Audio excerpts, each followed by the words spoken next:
साथियों, जय भीम।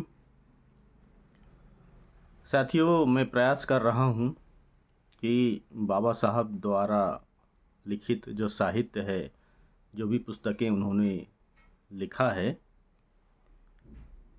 उनका कुछ ऑडियो या वीडियो संस्करण के कुछ छोटे छोटे चैप्टर में मैं आपके सामने पेश कर सकूं।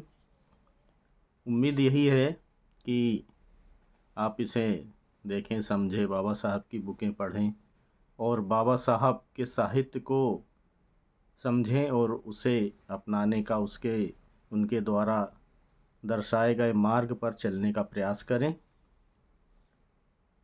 साथियों, आपसे उम्मीद है कि आप इस चैनल को, इसका नाम मैंने भीम वार्ता रखा, इस चैनल को सब्सक्राइब करें ताकि मैं जो भी वीडियो या ऑडियो जो भी इसमें अपलोड करूं, उसका नोटिफिकेशन आपको मिले और आप उसे देख सकें। आज जिस पुस्तक के बारे में, जिस पुस्तक का एक अंश में प्रस्तुत करूंगा, उसका नाम है एनिहिलेशन ऑफ कास्ट, जात पात का विनाश। तो चलिए करते हैं शुरुआत।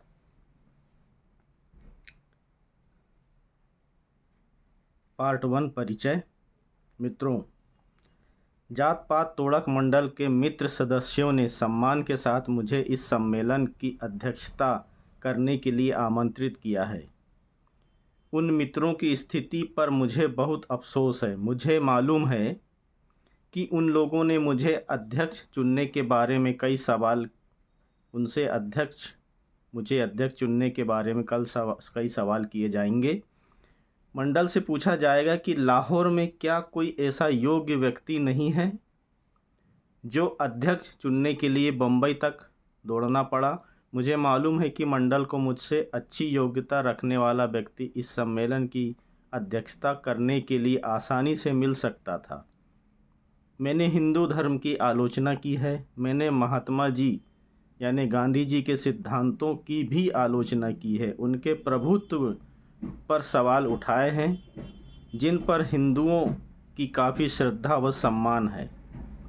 हिंदू मुझसे घृणा करते हैं और वे मुझे अपने बगीचे का सांप समझते हैं। मैं समझता हूँ कि राजनीतिक विचारों के हिंदू जात पात तोड़क मंडल से यह सवाल ज़रूर करेंगे कि उन्होंने इस सम्मानजनक पद के लिए मुझे चुनकर हिंदुओं का अपमान क्यों किया। धार्मिक हिंदुओं को तो यह कतई पसंद नहीं आएगा, क्योंकि सवर्ण हिंदुओं के सम्मेलन में संबोधन के लिए मुझे चुना जाना हिंदू शास्त्रों की मर्यादा व आदेशों के खिलाफ है। शास्त्रों के अनुसार 3 वर्णों में ब्राह्मण को ही गुरु स्थापित किया जाता है। वर्णानाम ब्राह्मणों गुरु, यह शास्त्रों का निर्देश है। इसलिए मंडल यह जानता है कि एक हिंदू को किससे अपनी विद्या लेनी चाहिए और किससे नहीं। शास्त्र हिंदुओं को इस बात की बिल्कुल आज्ञा नहीं देते कि वे किसी को सिर्फ इस आधार पर अपना गुरु मान लें कि वह बहुत पढ़ा लिखा व योग्य है। यह बात महाराष्ट्र के एक ब्राह्मण संत रामदास ने बहुत स्पष्ट कही है, जिनके बारे में कहा जाता है कि उन्होंने शिवाजी महाराज को हिंदू राज स्थापित करने के लिए प्रेरित किया था। संत रामदास ने मराठी में लिखी अपनी सामाजिक, राजनीतिक, धार्मिक पुस्तक दासबोध में एक जगह हिंदुओं से सवाल किया है कि क्या तुम किसी अंत्यज यानी अछूत को इसलिए गुरु मान सकते हैं कि वह विद्वान है। और वह स्वयं ही उत्तर देते हैं, अब यह तो मंडल ही जानता है कि वह बम्बई क्यों दौड़ा आया और क्यों उसने एक ऐसे व्यक्ति को चुना जो हिंदुओं के विचार में इतना घोर विरोधी हो, और उन्होंने इतना झुकना पड़ा कि एक अछूत का चुनाव कर उससे सवर्ण हिंदुओं की सभा में संबोधन करवाना पड़ा। मैं अपने बारे में आपसे यह कहने की अनुमति चाहता हूँ कि मैंने आपके निमंत्रण को अपनी इच्छा के खिलाफ और अपने बहुत अछूत साथियों की इच्छा के खिलाफ स्वीकार किया है। मैं यह भी जानता हूँ कि मैं उन्हें हरगिज़ स्वीकार नहीं हूँ। वे मुझे देखना भी पसंद नहीं करते हैं। मैंने यह सब जानते हुए जानबूझकर हमेशा अपने को उनसे अलग रखा और अपने विचारों का प्रचार अपने समाज के प्लेटफॉर्म पर ही करता रहा, जिसके कारण पहले ही काफ़ी नाराज़गी पैदा हो चुकी है और वे अधिक छटपटा रहे हैं। मेरी यह बिल्कुल इच्छा नहीं है कि हिंदुओं के प्लेटफॉर्म पर खड़े होकर उनके सामने वह कुछ कहूँ जो मैं उनके पीछे उनको सुनाता रहा हूँ। यदि मैं यहाँ सम्मेलन में मौजूद हूँ तो यह मेरी अपनी इच्छा के कारण नहीं बल्कि आपके चुनाव के कारण हूँ। मंडल का उद्देश्य समाज सुधार करना है। इस नेक लक्ष्य के प्रति मेरी रुचि व लगन हमेशा से रही है। इसलिए मैंने अनुभव किया है कि इस शुभ कार्य में मदद करने के अवसर से इनकार नहीं करना चाहिए। अब यह फैसला तो आप ही कर सकते हैं कि जो कुछ मैं आज कहने जा रहा हूँ वह किस प्रकार से आपकी समस्याओं जिनका आपको सामना करना पड़ रहा है को हल करने में सहायता करेगा। मेरी इच्छा है कि इन समस्याओं पर अपने विचार आपके सामने पेश करूं। अध्याय 2, कांग्रेस बनाम समाज सुधार। भारत जैसे देश में समाज सुधार का मार्ग स्वर्ग को जाने वाले मार्ग की तरह है और यह बहुत सारी कठिनाइयों से भरा पड़ा है। भारत में समाज सुधार कार्य में सहायता करने वाले मित्र कम होते हैं, लेकिन आलोचना करने वाले अधिक हैं। आलोचना करने वाले भी दो तरह के होते हैं, एक राजनीतिक सुधार और दूसरे समाजवादी सुधारक।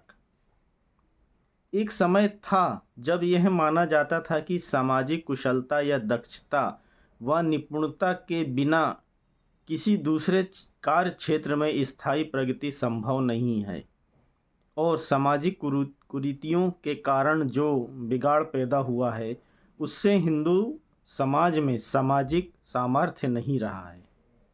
इसलिए इन कुरीतियों को जड़ से उखाड़ने के लिए लगातार संघर्ष किया जाना जरूरी है।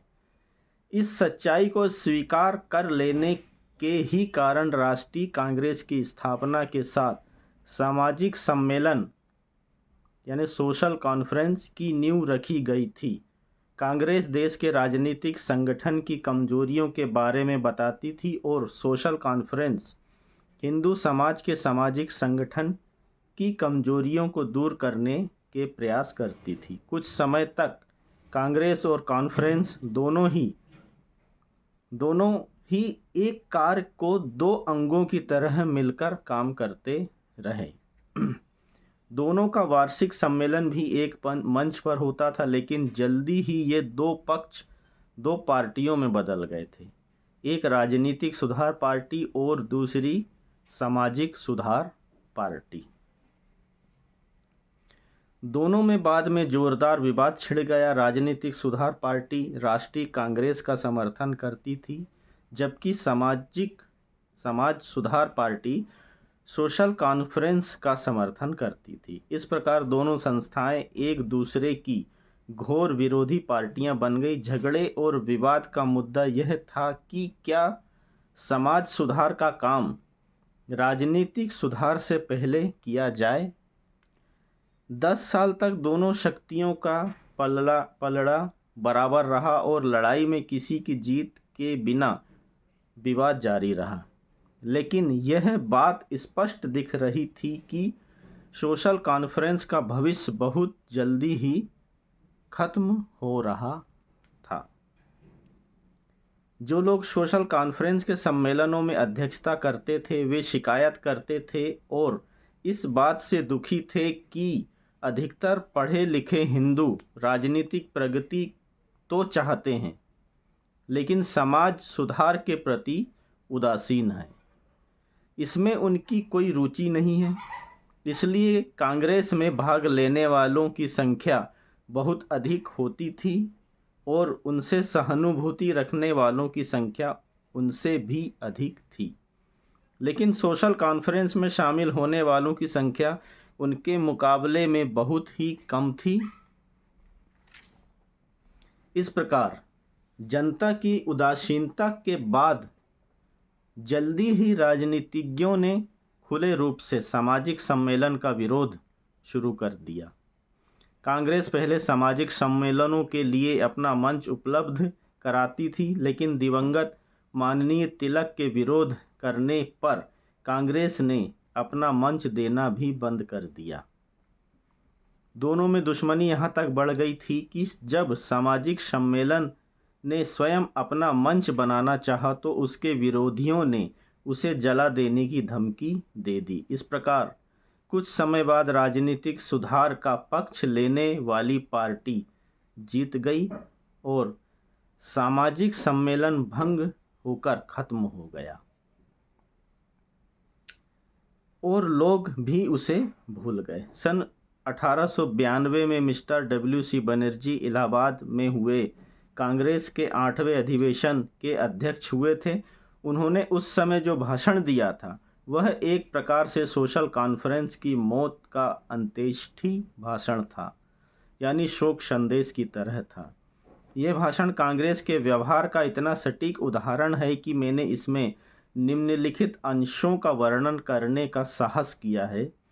भाषण में श्री बनर्जी ने कहा था, मैं उन लोगों के साथ सहमत नहीं हूँ या उनसे सहानुभूति नहीं रखता जो यह कहते हैं कि जब तक हम अपने सामाजिक ढांचे में सुधार नहीं करते तब तक हम राजनीतिक सुधार के योग्य नहीं हो सकते। लेकिन इन दोनों के बीच कोई संबंध नज़र नहीं आता है। क्या हम राजनीतिक सुधारों के लिए सिर्फ इसलिए योग्य नहीं हैं क्योंकि हमारी विधवा स्त्रियों का पुनर्विवाह नहीं होता और दूसरे देशों की अपेक्षा हमारी लड़कियों का छोटी उम्र में विवाह हो जाता है, या हमारी पत्नियां और पुत्रियां हमारे साथ कारों में बैठकर हमारे मित्रों से मिलने नहीं जाती, या यह कि हम अपनी बेटियों को ऑक्सफोर्ड या कैम्ब्रिज यूनिवर्सिटी नहीं भेजते। माननीय बनर्जी ने राजनीतिक सुधारों का जिस प्रकार समर्थन किया था वह मैंने ऊपर बता दिया है। उस समय अनेक लोग ऐसे थे और अब भी हैं जो इस विषय में कांग्रेस की जीत देखकर खुश थे। लेकिन जो लोग सामाजिक सुधार के महत्व में विश्वास रखते हैं वे पूछ सकते हैं कि क्या मिस्टर बनर्जी की बात का कोई उत्तर नहीं है? क्या इससे सिद्ध होता है कि जीत उन्हीं की हुई जो सर्वोच्च सच्चे थे? क्या इससे कोई निष्कर्ष साबित हो जाता है कि सामाजिक सुधार का राजनीतिक सुधार से कोई संबंध नहीं है? आइए जरा इस दृष्टि में अछूतों के प्रति सवर्ण हिंदुओं के व्यवहारों पर विचार करें। इससे इस विषय को समझने में सफलता मिलेगी। महाराष्ट्र में पेशवाओं के शासनकाल में, साथियों अब इसे थोड़ा गौर से सुनिएगा और हो सके तो इसकी जो मूल पुस्तक है जात पात का विनाश, एनिहिलेशन ऑफ कास्ट, इसे अवश्य पढ़िएगा।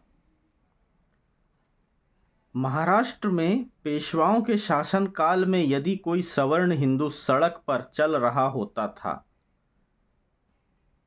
तो अछूत को वहां चलने की आज्ञा नहीं होती थी, ताकि कहीं ऐसा नहीं हो कि उसकी छाया किसी हिंदू पर पड़ जाने से वह उसे अपवित्र कर दे।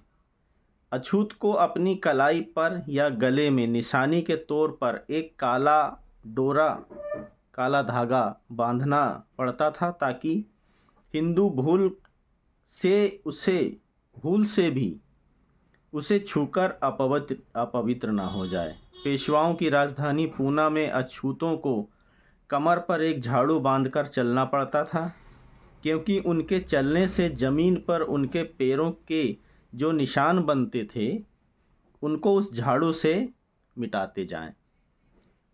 ताकि कोई हिंदू अछूत के पैरों के निशानों पर अपने पैर रखने से अपवित्र ना हो जाएं। पूना में अछूत चाहे कहीं भी जाए, उनका अपने गले में मिट्टी की हांडी लटका कर चलना पड़ता था, ताकि उसे थूकना हो तो उसमें थूकें, क्योंकि ज़मीन पर थूकने से यदि उसके थूक पर किसी हिंदू का पैर पड़ गया तो वह अपवित्र हो जाएगा। मैं हाल ही की कुछ अन्य घटनाओं को पेश करने की आज्ञा चाहता हूँ। सेंट्रल भारत में बलाई नाम की एक अछूत जाति रहती है। हिंदुओं द्वारा उन पर किए गए अत्याचार मेरी बात स्पष्ट कर देंगे। 4 जनवरी 1928 के टाइम्स ऑफ इंडिया अखबार में इन जुर्मों की रिपोर्ट छपी है।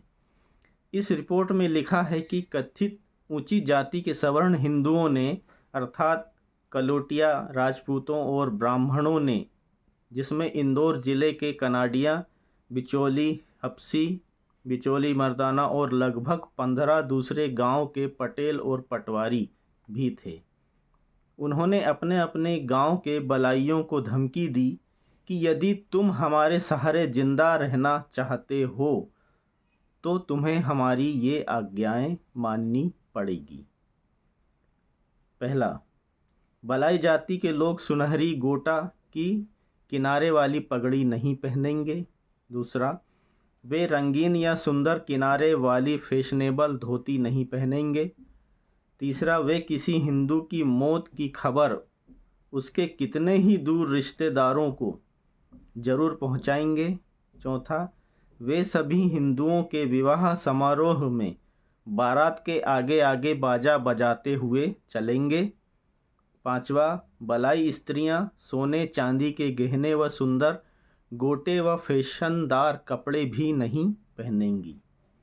छठवा, बलाई औरतें हिंदू औरतों के बच्चों के जन्म के समय प्रसूति में उनकी सेवा करेगी। सातवां, बलाई लोग हिंदुओं की सेवा करने के एवज में कोई मेहनताना नहीं मांगेंगे तथा हिंदू उन्हें अपनी इच्छा से जो कुछ भी देंगे वे उसे स्वीकार कर संतुष्ट हो जाएंगे। यदि बलाई लोगों को यह शर्तें स्वीकार नहीं हो तो वे अपना गांव छोड़कर निकल जाएं।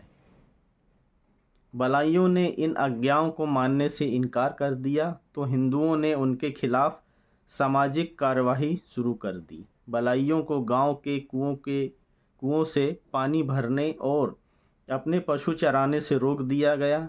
बलाइयों को हिंदुओं की ज़मीन में से होकर जाने से भी मना कर दिया, इसलिए ताकि यदि बलाई के खेत के आसपास हिंदुओं के खेत हो तो बलाई अपने खेत में नहीं जा सकें। हिंदुओं ने बलाइयों के खेतों में अपने पशु चरने के लिए छोड़ दिए।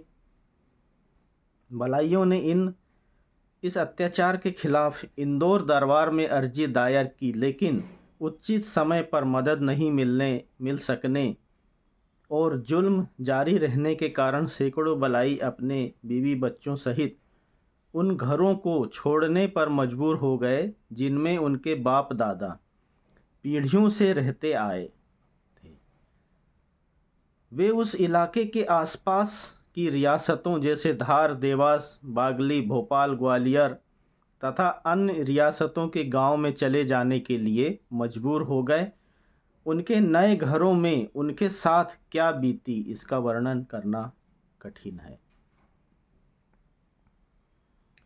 गुजरात के कविथा गांव में हुई एक घटना अभी पिछले ही साल घटी है। इस गांव के हिंदुओं ने अछूतों को आदेश दिया कि वे गांव के सरकारी स्कूल में अपने बच्चों को भेजने की हाथाजोड़ी नहीं करें। सवर्ण हिंदुओं की इच्छा के खिलाफ अपने नागरिक अधिकारों के उपयोग करने का साहस करने के लिए बेचारे अछूतों को कितना जुल्म सहन करना पड़ा यह हर कोई जानता है। इसका ज़्यादा वर्णन करने की यहाँ ज़रूरत नहीं है। गुजरात के अहमदाबाद ज़िले के जुहू गांव की एक अन्य घटना सुनिए। नवंबर 1935 में कुछ संपन्न अछूत परिवारों की कुछ औरतों ने धातु के बर्तनों में पानी लाना शुरू कर दिया। हिंदुओं ने अछूतों द्वारा धातु के बर्तनों का प्रयोग करना अपनी शान के खिलाफ और अपमानजनक समझा। इस गुस्ताखी के लिए अछूत औरतों पर निर्दयता से हमला कर मारा पीटा गया। जयपुर के चकवाड़ा गांव से हाल ही में एक खबर मिली है। अखबारों में छपी खबरों के अनुसार चकवाड़ा गांव के अछूत ने तीर्थ यात्रा से लौटकर धार्मिक पुण्य की पालना में गांव के अछूत भाइयों को प्रसादी भोजन देने का प्रबंध किया।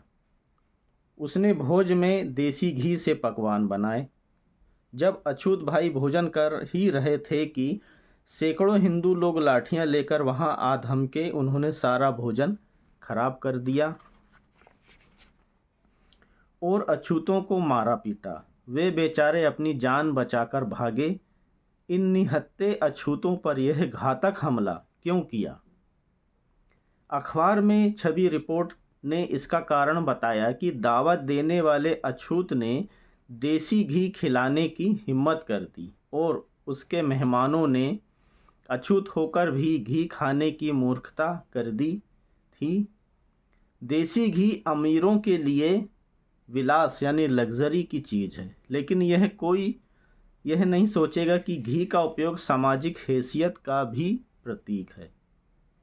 चकवाड़ा के सवर्ण हिंदुओं को यह सहन नहीं हुआ और सबक सिखाने के गुस्से में उन अछूतों को उनकी गलती का बदला लिया।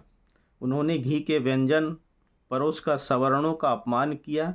उन अछूतों को यह समझना चाहिए था कि घी उनका भोजन नहीं है, बल्कि सवर्ण हिंदुओं की प्रतिष्ठा से जुड़ी हुई खाद्य चीज है। इसका मतलब यह है कि एक अछूत को घी का इस्तेमाल नहीं करना चाहिए, भले ही वह इसे खरीदने में समर्थ हो। यह घटना 1 अप्रैल 1936 या उसके आसपास की है। यानी साथियों, आप समझ सकते हैं कि 100 साल पहले तक हिंदू धर्म में ही शामिल एक बहुत बड़ा वर्ग, एससी वर्ग, अछूत वर्ग, दलित वर्ग, उसकी क्या स्थिति थी। उसने कितने अत्याचार सहे, कितने अपमान सहे। कह सकते हैं कि जानवरों से भी बदतर जीवन को जीने के लिए मजबूर किया गया सवर्णों द्वारा। आगे बढ़ते हैं। अब मैं सामाजिक सुधार के मामले के बारे में कुछ कहना चाहूँगा। ऐसा करने में जहाँ तक संभव होगा माननीय बनर्जी का ही अनुसरण करूँगा और मैं राजनीतिक विचारों वाले हिंदुओं से पूछना चाहूँगा कि क्या आप उन हालातों में राजनीतिक सत्ता के काबिल हैं जबकि आप अपने ही देशवासियों के अछूतों जैसे एक बड़े तबके को सार्वजनिक कुओं का उपयोग करने से रोकते हैं? क्या आप राजनीतिक सत्ता के योग्य हैं? चाहे आप उन्हें सार्वजनिक सड़कों का प्रयोग करने नहीं देते, क्या आप उस हालत में भी राजनीतिक सत्ता के योग्य हैं जबकि उन्हें उनकी पसंद के कपड़े या गहने नहीं पहनने देते? क्या आप तब भी राजनीतिक सत्ता के योग्य हैं जबकि आप उन्हें उनकी पसंद का खाना तक नहीं खाने देते? मैं इस तरह के सवालों का ढेर लगा सकता हूं, लेकिन यहाँ इतने ही काफ़ी है। मैं हैरान हूं कि माननीय बनर्जी का इन सवालों का क्या जवाब देते। मुझे विश्वास है कि कोई समझदार इंसान इन सवालों का जवाब हाँ देने की हिम्मत नहीं करेगा, लेकिन हर एक कांग्रेसी को जो दार्शनिक मिल के सिद्धांत को दोहराता है कि एक देश को दूसरे देश पर शासन करने का अधिकार नहीं है, उसको ये भी मानना पड़ेगा कि एक वर्ग दूसरे वर्ग पर शासन करने के लायक नहीं है। फिर सामाजिक सुधार पार्टी इस लड़ाई में कैसे हार गई? इसको ठीक से समझने के लिए हमें इस बात पर ध्यान देने की ज़रूरत है कि उस समय समाज सुधारक लोग इस प्रकार के सामाजिक सुधार के लिए आंदोलन कर रहे थे। यहाँ यह बता देना जरूरी है कि सामाजिक सुधार के दो अर्थ हैं। एक तो हिंदू परिवार का सुधार और दूसरा हिंदू समाज के ढांचे का सुधार कर पुनर्गठन तथा पुनर्निर्माण करना। इनमें से पहले का संबंध विधवा विवाह, बाल विवाह आदि से है, जबकि दूसरे का संबंध जाति प्रथा के विनाश से है। सोशल कॉन्फ्रेंस एक ऐसी संस्था थी जिसने अपना संबंध अधिकतर उच्च वर्ण के हिंदू परिवार के सुधार के साथ ही रखा था। इसमें अधिकतर ऊंचे वर्णों के शिक्षित जातियों के ही हिंदू थे, जिन्हें जाति व वर्ण भेद को मिटाने के लिए आंदोलन करने की जरूरत का एहसास नहीं होता था तथा जिनमें आंदोलन करने की हिम्मत भी नहीं थी। उनका सवर्णों में विधवा विवाह, बाल विवाह जैसी बुराइयों को दूर करने की अधिक जरूरत मालूम होती थी, क्योंकि ये कुप्रथाएं उनमें प्रचलित थी और उनको दुख दे रही थी। वे पूरे हिंदू समाज में सुधार की कोशिश नहीं करते थे और उनके परिवारों के सुधार के सवाल पर ही सारा ध्यान दे रहे थे। यानी उनकी रुचि सिर्फ इसमें थी कि सिर्फ उनके परिवारों का सुधार हो सके, बाकी अन्य समाज से उनका कोई लेना देना नहीं, कोई मतलब नहीं था। जात पात को तोड़ने के अर्थों वाले समाज सुधार से उनका कोई संबंध नहीं था। समाज सुधारकों ने इस मुद्दे को कभी नहीं उठाया, इस कारण सामाजिक सुधार पार्टी खत्म हो गई। मैं जानता हूं कि यह दलील इस सच्चाई को नहीं बदल सकती कि राजनीतिक सुधार सचमुच सामाजिक सुधार को पीछे ढकेल कर आगे आ गया, लेकिन इस दलील से अधिक नहीं तो कम से कम यह लाभ तो है जो यह स्पष्ट कर देता है कि सामाजिक सुधार दल क्यों हार गया। यह हमें इस बात को समझने में मदद करती है कि जो जीत राजनीतिक सुधार पार्टी ने सामाजिक सुधार पार्टी पर हासिल की है, और यह मान्यता कि राजनीतिक सुधार से पहले सामाजिक सुधार की ज़रूरत नहीं है, यह एक ऐसा मत है जो तभी टिका रह सकता है जब सामाजिक सुधार का अर्थ परिवार के सुधार तक सीमित हो। समाज के पुनर्निर्माण के अर्थों में सामाजिक सुधार से पहले राजनीतिक सुधार संभव नहीं। इस बात को नकारना मुश्किल है। साम्यवाद के जन्मदाता कार्ल मार्क्स के मित्र और सहकारी फर्डिनेंड लेस्ले जैसे विचारक को भी कहना पड़ा कि राजनीतिक संविधान बनाने वालों को सामाजिक सच्चाई और शक्तियों को जरूर ध्यान में रखना चाहिए। सन 1862 में जर्मन श्रोताओं को संबोधित करते हुए लेस्ले ने कहा था, संवैधानिक सवाल मौलिक रूप से अधिकारों के सवाल नहीं है, बल्कि सत्ता के सवाल है। किसी देश के वास्तविक संविधान की नींव केवल उसकी शक्तिशाली दशा पर होती है जो उस देश में मौजूद हो। इसलिए राजनीतिक संविधान का महत्व और स्थिरता तभी होती है जब वे समाज में पाई जाने वाली मान्यताओं व शक्तियों की ठीक प्रकार से व्याख्या करते हैं। लेकिन गवाही के लिए प्रशिया, जर्मनी जाने की ज़रूरत नहीं है, हमें देश में ही इसका उदाहरण मिल जाएंगे।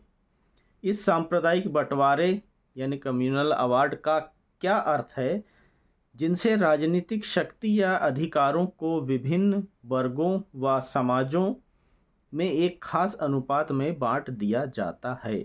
मेरी राय में इसका अर्थ यही है कि राजनीतिक शासन पद्धति को सामाजिक बनावट व ताने बाने का ध्यान जरूर रखना होगा। यह बंटवारा दिखलाता है कि जिन राजनीतिज्ञों ने इस बात को मानने से इनकार कर दिया था कि भारत में सामाजिक समस्या का राजनीतिक समस्या से गहरा संबंध है, उन्हें संविधान तैयार करते समय सामाजिक समस्याओं को मान्यता देने पर मजबूर होना पड़ा।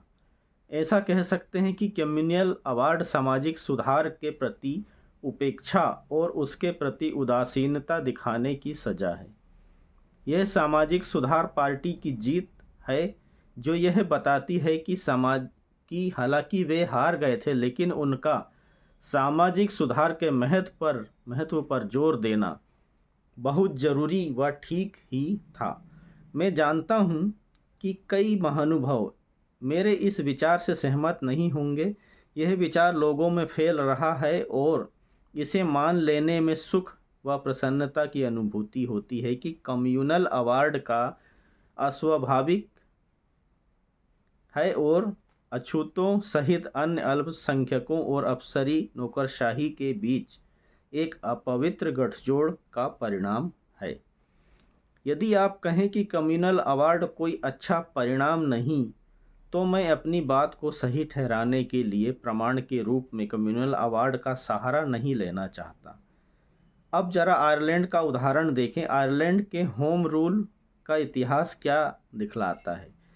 यह सभी जानते हैं कि अल्स्टर के और साउथ आयरलैंड के प्रतिनिधियों के बीच जिस समय समझौते की बात चल रही थी, उस समय वहां के प्रतिनिधि रेमंड ने पूरे आयरलैंड के लिए एक समान होम रूल शासन पद्धति में अल्स्टर मिलाने के उद्देश्य से उसके प्रतिनिधियों से कहा था, जो भी राजनीतिक सुरक्षा आपको पसंद है उन्हें मांग लो, वे सब आपको दी जाएगी। अल्स्टर वालों ने क्या जवाब दिया? उनका जवाब था कि भाड़ में जाए आपकी सुरक्षा, हम किसी भी शर्त पर तुम्हारे शासन के अधीन नहीं रहना चाहते हैं। जो लोग भारत में अल्पसंख्यकों को दोष देते हैं, उन्हें विचार करना चाहिए कि यदि अल्पसंख्यकों ने यहाँ भी वही ढंग अपनाया होता जो अल्स्टर ने अपनाया था, तो बहुसंख्यकों की राजनीतिक इच्छाओं की क्या दशा होती। आयरिश होम रूल की तरफ से अल्स्टर के व्यवहार को मुख्य रखते हुए यह भी बिल्कुल साधारण बात है कि भारत के अल्पसंख्यकों ने उन बहुसंख्यकों जिसने बहुत राजनीतिक समझदारी का सबूत नहीं दिया, उनके शासन में अधीनता को इस शर्त पर स्वीकार कर लिया है कि उनके लिए कुछ सुरक्षा का फैसला कर लिया जाए। खैर, यह तो इत्तेफाक की बात थी। खास मुद्दा तो यह है कि अल्स्टर ने ऐसा व्यवहार क्यों किया। जो उत्तर मैं दे सकता हूँ वह केवल यह है कि साउथ आयरलैंड व अल्स्टर के बीच सामाजिक समस्या थी, अर्थात रोमन कैथोलिक और प्रोटेस्टेंट लोगों के बीच एक सामाजिक व जातीय समस्या थी।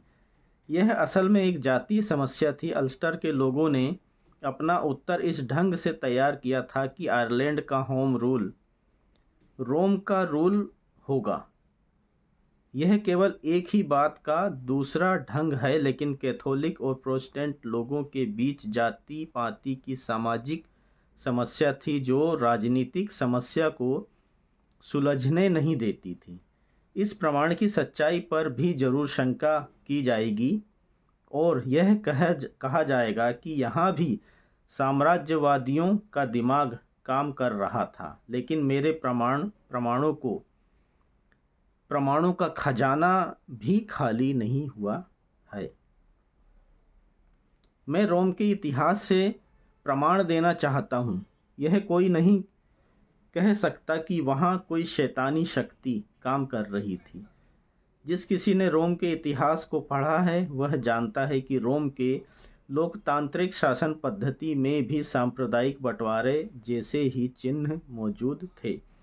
जब रोम में राजा का पद खत्म कर दिया गया, तो राजा का अधिकार यानी इम्पीरियम अर्थात राजशाही शक्ति को काउंसिल और पॉन्टिफेक्स मैक्सिमस में बांट दिया गया। काउंसिलों को राजा का धर्मनिरपेक्ष लौकिक अधिकार सौंप दिया गया और शाही धार्मिक शक्ति पॉन्टिफेक्स मैक्सिमस ने संभाल ली।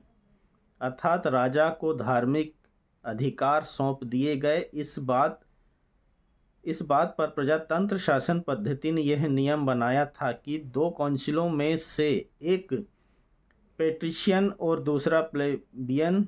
उसी संविधान में यह भी लिखा था कि पोंटिफेक्स मैक्सिमस के अधीन पुरोहित लोगों में से आधे प्लेबियन हो गए और आधे पेट्रिशियन।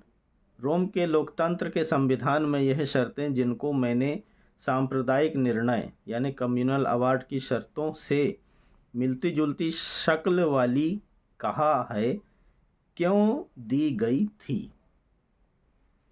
क्योंकि ये लोग 2 अलग अलग जातियों या वर्ण प्लेबियन और पेट्रिशियन में बटे हुए थे। रोम के लोकतंत्र संविधान को समाज के इन 2 भागों के विभाजन को पूरी तरह से ध्यान में रखना पड़ा। सारांश यह है कि राजनीतिक सुधारक चाहे किसी भी दिशा की ओर जुड़ना चाहे, वे पाएंगे कि किसी भी शासन पद्धति के निर्माण में वे वहाँ की प्रचलित सामाजिक व्यवस्था से उत्पन्न होने वाली समस्याओं को नज़रअंदाज नहीं कर सकते।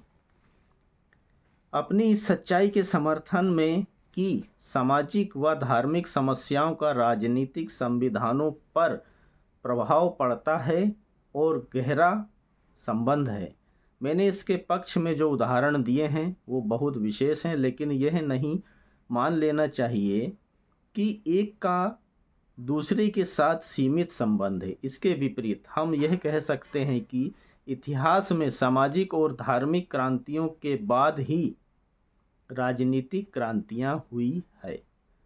मार्टिन लूथर द्वारा शुरू किया गया धार्मिक सुधार यूरोप के लोगों की राजनीतिक आज़ादी का अग्रदूत था। इंग्लैंड में नैतिकतावाद के लिए सुधार राजनीतिक आज़ादी का कारण बने। उनके कारण अमेरिका आज़ादी का युद्ध जीत गया। प्यूरिटेनिज्म ने नए संसार की नींव रखी। प्यूरिटेनिज्म ने ही अमेरिका की आज़ादी का युद्ध जीता। यह एक धार्मिक आंदोलन था। यही बात मुस्लिम साम्राज्य के मामले में भी सत्य है। अरब देशों के लोग राजनीतिक शक्ति बनने से पहले हजरत मोहम्मद साहब उनमें एक पूर्ण धार्मिक क्रांति पैदा कर चुके थे। भारतीय इतिहास भी इस प्रमाण का समर्थन करता है। चंद्रगुप्त मौर्य की चलाई राजनीतिक क्रांति से बहुत पहले भगवान बुद्ध धार्मिक और सामाजिक क्रांति पैदा कर चुके थे। महाराष्ट्र के साधु महात्माओं द्वारा सामाजिक और धार्मिक सुधार के बाद ही शिवाजी राजनीतिक क्रांति ला सके थे। सिखों की राजनीतिक क्रांति से पहले गुरु नानक सामाजिक व धार्मिक क्रांति पैदा कर चुके थे। इससे और अधिक उदाहरण देने की अब ज़रूरत नहीं है। यह प्रमाणित करने के लिए इतने ही उदाहरण काफ़ी है कि किसी समाज के राजनीतिक विकास के लिए लोगों के विचारों, मन व बुद्धि की शुद्धि तथा मन की आज़ादी बहुत ज़रूरी है। साथियों, अगला पार्ट में अगले वीडियो में पेश करूँगा। हो सके तो इस बुक को डाउनलोड करिए और इसे ज़रूर पढ़िए। जय भीम।